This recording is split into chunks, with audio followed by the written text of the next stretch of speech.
Yeah, I'll react to that, sure.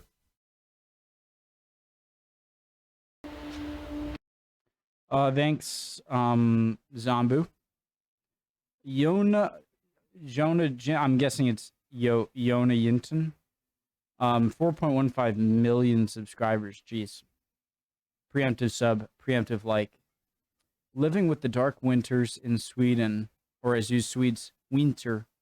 I like how, anyways, midnight sun and polar night. Let's do it. Sure. My name's Connor. Original link to the video, top of the description. Below that, link to the Discord. We'd love to have you. I just like to learn and watch and hang out. Let's go. Hope you're all doing well. My name is Jonna, and I live in the north of Sweden.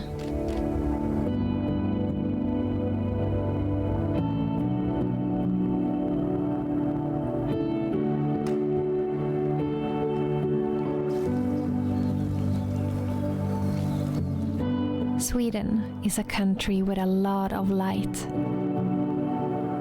And it's also a country with a lot of darkness. It all depends on what season it is.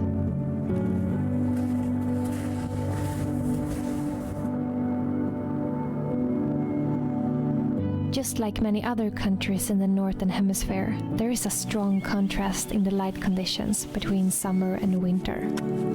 I don't want to do this too many times, but that was so beautiful.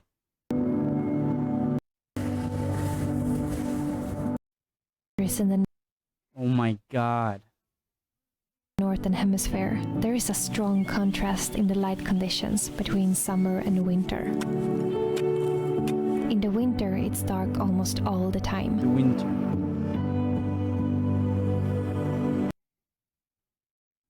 Not 2:19 a.m. 2 in the afternoon, and it's that dark. And in the summer, it's light all the time. Sorry. I don't... It's a beautiful video. I don't want to pause too much and just enjoy it. But I'm pretty far up north. By U.S. standards, like I'm in the Northeast. It snows a lot in the winter. It's very cold in the winter. And it can get very hot in the summer. But they aren't this extreme. The seasons. During the summer in the very north of Sweden, the sun never sets between the end of May until the middle of July. So you can see the sun 24 hours a day, and that is called the midnight sun.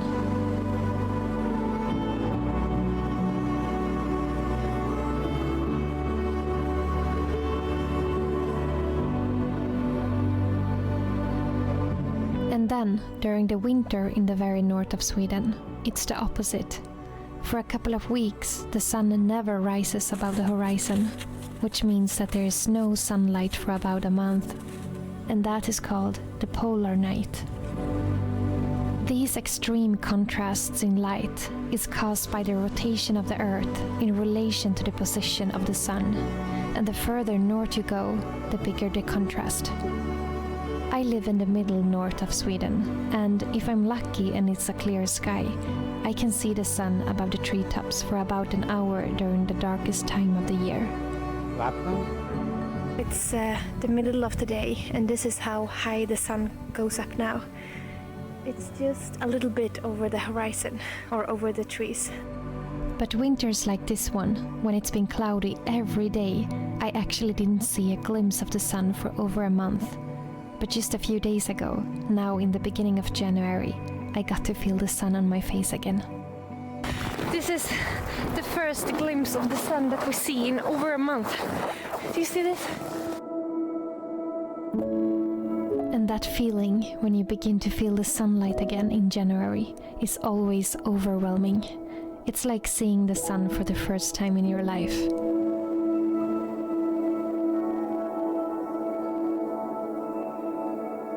Even if it can be hard sometimes with these kinds of light conditions, I really love it and I would never want to change it. I think the light is never as beautiful as it is during these most extreme times of the year. When it's summer, I usually change my rhythm and stay up all nights and then sleep in the forenoon instead.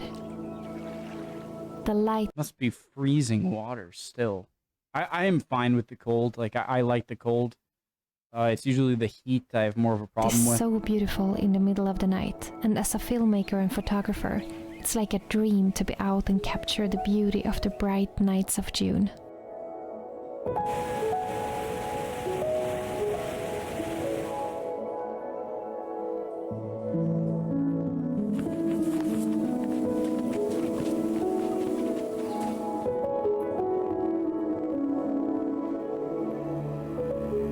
And then in the winter, even if we don't get so much sunlight, we at least get a few hours of twilight during the day. And that light is the most beautiful kind of daylight that I know.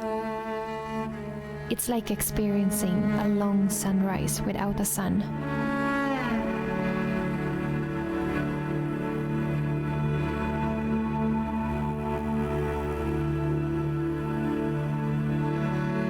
And when it's a clear sky and the sun is rising just a tiny bit above the treetops, it spreads a soft and pink light all over the landscape. And that is beyond beautiful.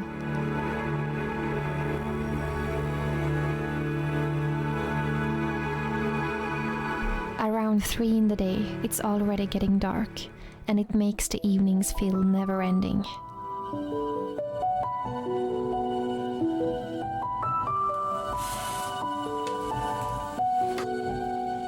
But the darkness makes us see what is never visible in the light. Because actually, we do get sunlight from thousands of suns far, far away.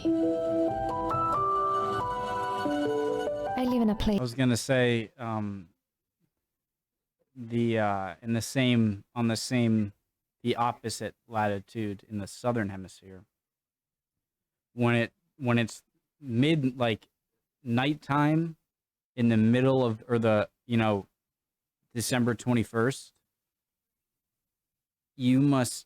it must be such a, like, so little sunlight that the stars must be phenomenal. Place where there's no light pollution and the night sky is breathtaking. And for me, that is one of the reasons that I really love the winter here. And now and then, the sun sends us a greeting in the darkness. Particles from storms on the surface of the sun comes traveling towards the earth, colliding with our magnetic field and creating the aurora borealis, the northern lights that dances in the sky. I can never find the right words to describe how much I love to stand under the northern lights on a cold and dark winter night. I can take the darkness any day as long as I get to see the stars and the northern lights. It makes it all worth it. But even though there is so much beauty to find in these special kinds of light conditions that we have here in the north, I would lie if I said that it's always easy to live and adapt to them, because it's not. Well, the summer is easy. I don't think you can have too much light. I'm that's no surprise to me. I'd figure that. Even winter time around here can get sort of depressing because of how little sunlight, in the darkest part of the year. And I'm in southern New England. I can't imagine what it's like in, like, Quebec or Nunavut or stuff like that, or in Europe, Finland, Norway, Sweden, the northern parts of that. The only thing that people often ask me is if it's harder to sleep when it's light all night. And for me personally, if I want to sleep during the night, I have no problem with that. And for those who do feel like it's a problem, it's easily fixed with some thick and dark curtains. Exactly. That would drive me crazy. But I would just get really dark curtains. But the winter and the darkness is definitely much more challenging, and I can only speak from my own experience now. The lack of sunlight makes me more tired, and during the darkest and coldest months, between November and March, I sometimes struggle to keep the energy up. It's harder to get up in the morning when it's dark outside. Our body naturally want to wake up with the sun. And in the afternoon, I often get confused with the time, since the darkness makes it feel like it's much later than it actually is.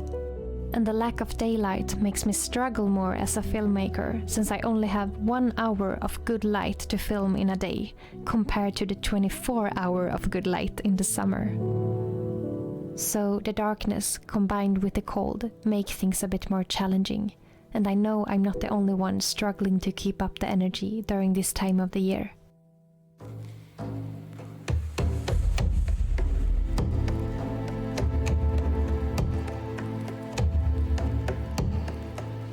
Do it.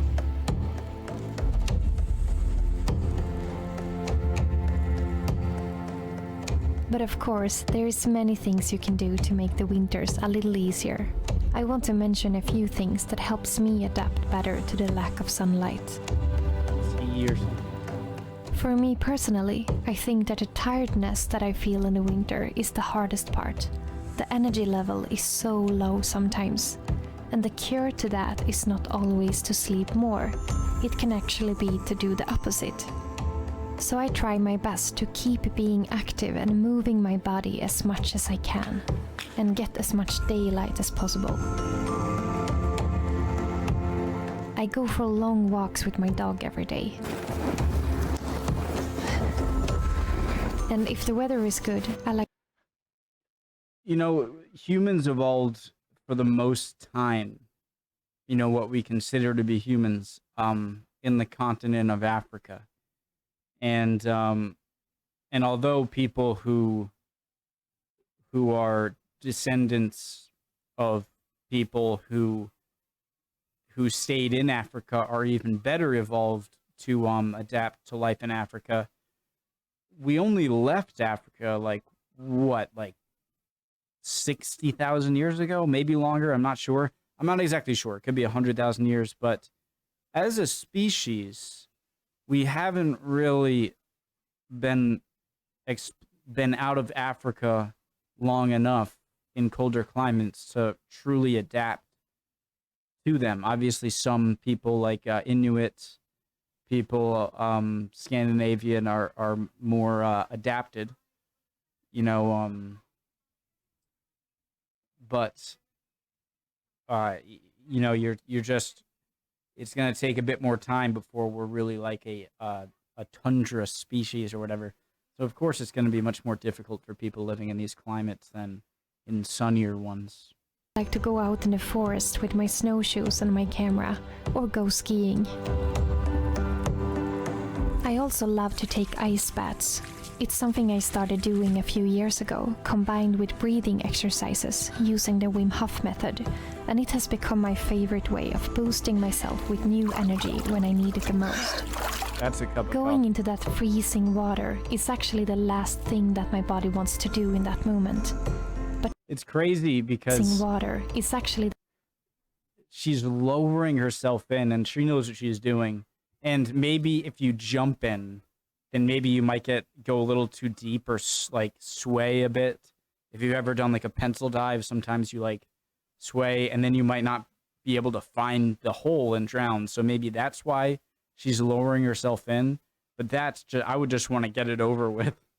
The last thing that my body wants to do in that moment. But putting myself into that kind of discomfort is awakening something in me that helps me reset my body. Believe it or not, but cold swims and cold showers has many good health benefits.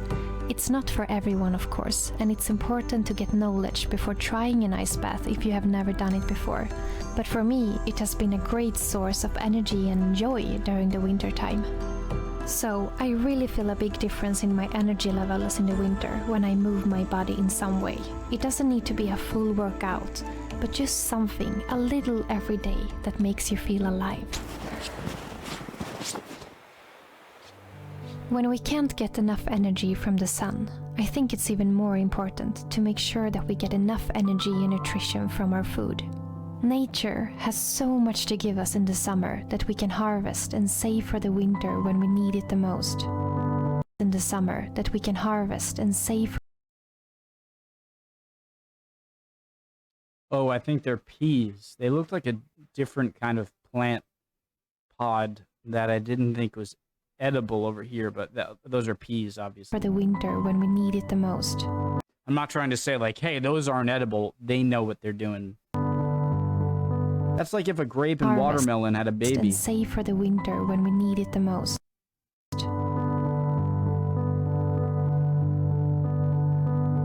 Potatoes. Lingonberries? Raspberries? Here in the north, we have plenty of berries in the forest, so I like to pick tons of blueberries and lingonberries and put in the freezer so that we can eat berries. Pick tons of blueberries and lingonberries and Genius device there. put in the freezer so that we can eat berries and drink juice from berries every single day during the whole winter. What does she do for meat, though, I wonder? Do they hunt caribou or reindeer? Or just they buy it?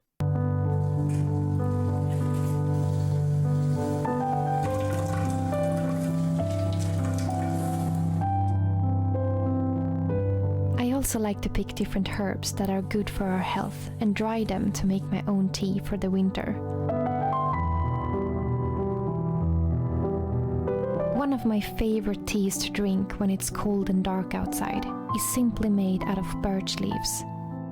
I pick them just as they begin to bloom in the spring, while they are still small and light green. And the tea smells and tastes just like how it smells like in the spring. I'd imagine that the flavor is more concentrated in the smaller bud than when it spreads out, but what do I know? And I bet that contributes to it. And the tea smells and tastes just like how it smells like in the spring. And in the middle of the winter, I think it feels so comforting to have a piece of the spring to remind you of the wonderful time to come when everything is blooming and the birds are singing again. And of course, I also take vitamin D supplements since we don't get anything from the sun in many months. Even though that would never replace the sun, I believe it can help a little bit. The list of things you can do to handle the darkness is endless. These were just to mention a few. But I think that the most important thing of all is to accept and adapt to the cycles of nature. I definitely feel a big difference in the energy during summer and winter. I think a big thing about happiness in anything is expectation. And that's just my quote, I guess. Happiness depends on expectation. Both in nature and in myself. And that doesn't mean that it's right or wrong. It's just different. I think the winter and the darkness can cause a lot of unnecessary suffering when we are trying to force ourselves to feel the same as we do in the summer. It's okay to feel tired. It's okay to feel lack of inspiration. And it's okay to need more sleep and to let things slow down.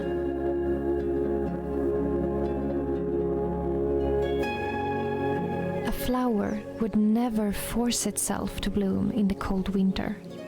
So why would we? Good analogy. This way of thinking changed my way of dealing with the different seasons. I love the winters just as much as I love the summers. They both have their own benefits and challenges. And I think it gets much easier when we let go and accept what we feel instead of fighting it, and accept the cycles in nature and the cycles in ourselves and learn to live with it, like a dance. Nature. She looks like an elf, or if she had like a Eowyn. And the cycles in ourselves and learn to live with it, like a dance.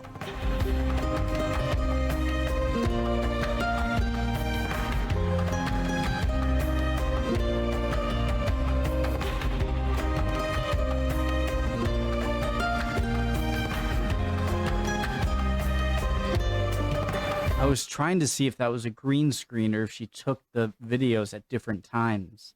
Not that it would detract, but you can see the foliage moving. See, that's moving. That's clearly in the spring.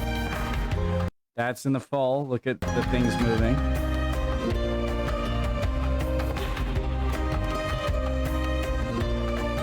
I mean, I couldn't see anything, but I trust her. And then they're moving sticks.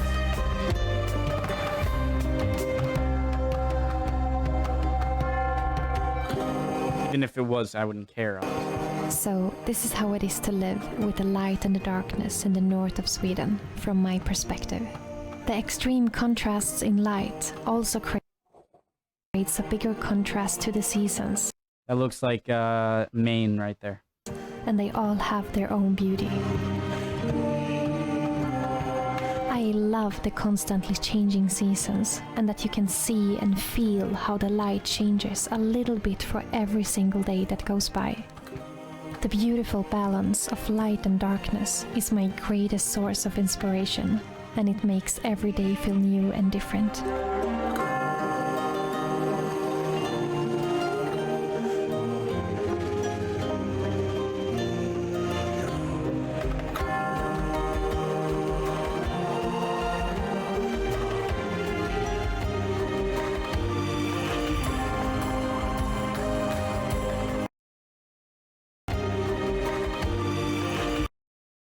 Is that balancing? I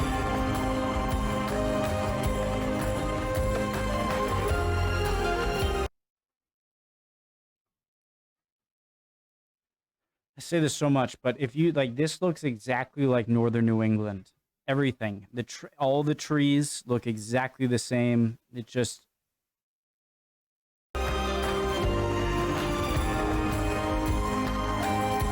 I'll send you guys some videos of I'll drive upstate or up New England, upper New York, New Hampshire, Vermont, western Massachusetts, and show you the foliage. It's amazing.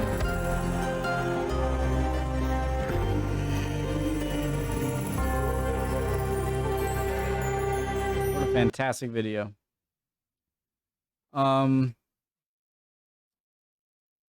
Yeah. The photography, the images are fantastic. The audio, everything. You can tell she's extremely talented. And yeah, I forget I was gonna say something. It was a question. Oh no, it wasn't a question. I'd imagine that when, you know, the season cycles are like this, that you know, you don't really appreciate something until it's gone. You know what I mean? And so I'm sure you appreciate springtime and the sun much more when you don't have it in the winter. You know, don't have the sunlight. Amazing video. Yeah, Yonna, I forget how she said it exactly. Beautiful girl. Hope you all Swedes are doing well, or anyone watching this. And see you guys next time.